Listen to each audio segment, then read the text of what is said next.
نحمده ونصلي على رسوله الكريم أما بعد فأعوذ بالله من الشيطان الرجيم بسم الله الرحمن الرحيم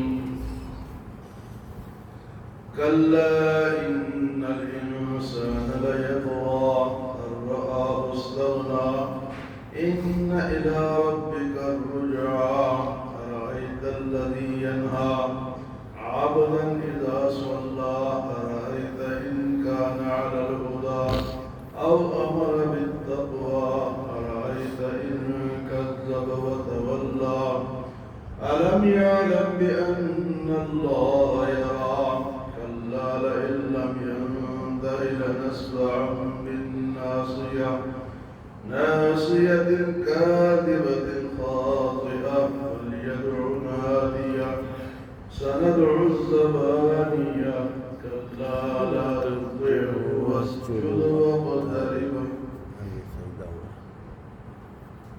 درس کے بعد سجدہ کرنے سجدہ تلاوت ہوئی ہے.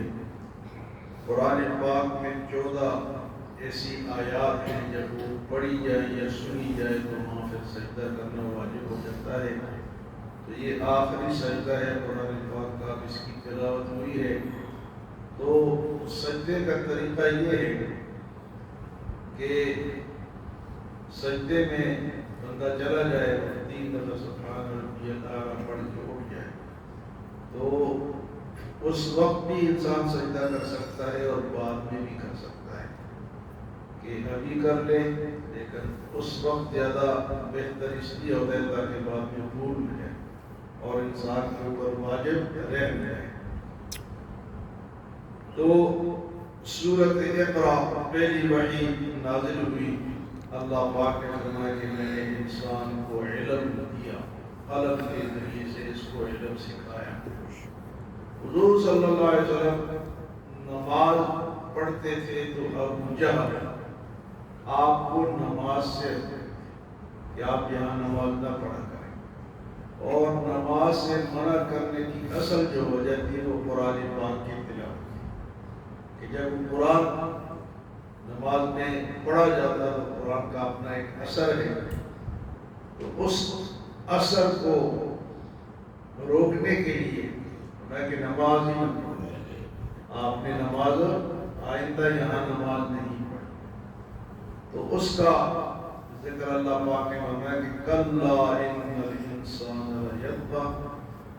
کیا تم نے اس انسان کو دیکھا ہے جو سرکش ہے، جو طاغوت کے راستے پہ چلتا ہے؟ کلا خبردار ان الانسان لیطغی، وہ انسان جو کہ سرکشی کرتا ہے، اشارہ ابو جہل کی طرف. فرمایا ان رآہ استغنی، اپنے آپ کو وہ غنی خیال کرتا ہے، لاپرواہ خیال کرتا ہے کہ مجھے کچھ نہیں ہو سکتا یا مجھے کوئی نقصان نہیں پہنچا سکتا. ان رآہ استغنی، اپنے آپ کو مستغنی ظاہر کرتا ہے. لیکن فرمایا ان الی ربک الرجعی، ان سب نے واپس اللہ کی طرف جانا ہے. ان الی ربک الرجعی. پھر اس کا ذکر فرمایا رأیت الذی ینہی، آپ نے اس شخص کو دیکھا ہے جو منع کرتا ہے. کس کو؟ عبدا اذا صلی، اس بندے کو جو کہ وہ نماز پڑھتا ہے. یعنی حضور صلی اللہ علیہ وسلم جب نماز پڑھتے تھے تو وہ منع کرتا تھا، تو فرمایا کہ عبدا اذا صلی، اور وہ عبدا اذا صلی نماز پڑھنے والا انسان جو ہے یعنی حضور صلی اللہ علیہ وسلم. ارأیت ان کان علی الہدی، کیا تم نے دیکھا نہیں کہ وہ ہدایت کے راستے پر ہے، پھر بھی تم منع کرتے ہو. ارأیت ان کان علی الہدی او امر بالتقوی، اور وہ تو تقوی کا کرتے ہیں، نصیحت کرتے ہیں لوگوں کو کہ تقوی اختیار کرو. خود نماز بھی پڑھتا ہے اور ہدایت پر بھی ہے.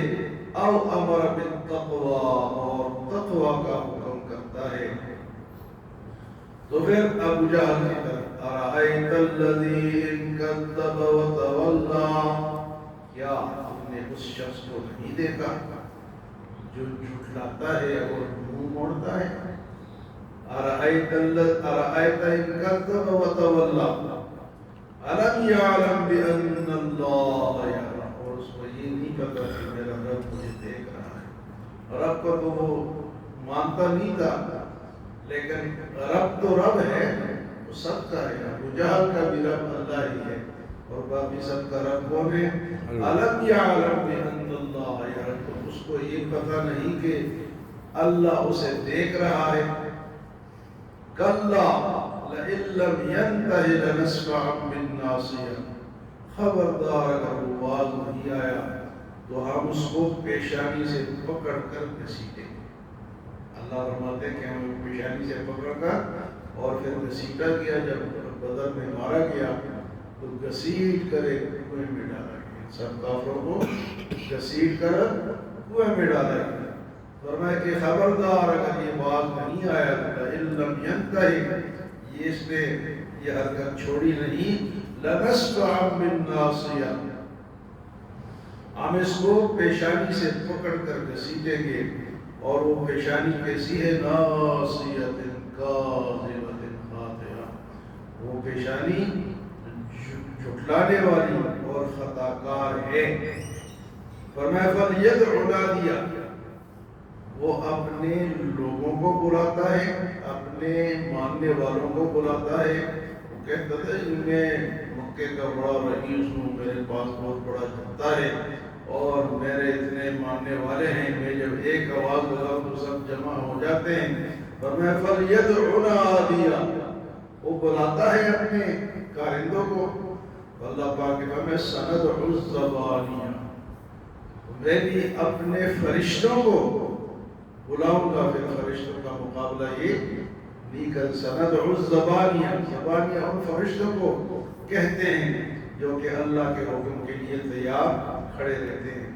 اور میں کلا لا تطیعوا، میرے نبی اس کی بات کبھی نہیں ماننا، اس کی تابعداری نہیں کرنی۔ کلا خبر لا تطیعوا، اس ابو جہل کی بات کو فالو نہیں کرنا۔ واسجد واقترب، آپ سجدہ کرتے جائیں اور اللہ کا قرب حاصل کریں۔ واسجد واقترب، اس آیت پر سجدہ بھی واجب ہوتا ہے، لیکن اس کا معنی بہت اونچا ہے۔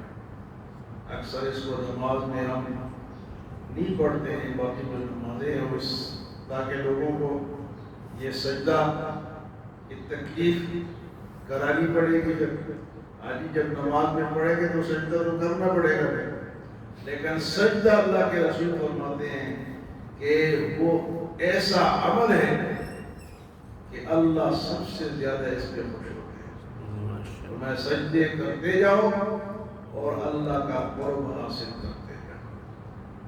تو اللہ کا قرب کیا ہے یہ ہر بندہ نہیں سمجھتا، کہ اللہ کا قرب ہی مقصد ہے۔ جس کو اللہ کا قرب مل گیا وہ اللہ والا ہو گیا، وہ کامیاب ہو گیا، اللہ اس سے راضی ہو گیا۔ تو جتنے بھی ہم عبادت کرتے ہیں اللہ کے قرب کے لیے کرتے ہیں کہ ہم اللہ کے قریب ہو جائیں، اللہ والے ہو جائیں۔ اس کے لیے بہترین راستہ کون سا ہے جی؟ سجدے۔ اور سجدے ایک تو فرض نماز میں، ایک کے لیے نفل نمازوں میں لوگ سجدے کرتے ہیں۔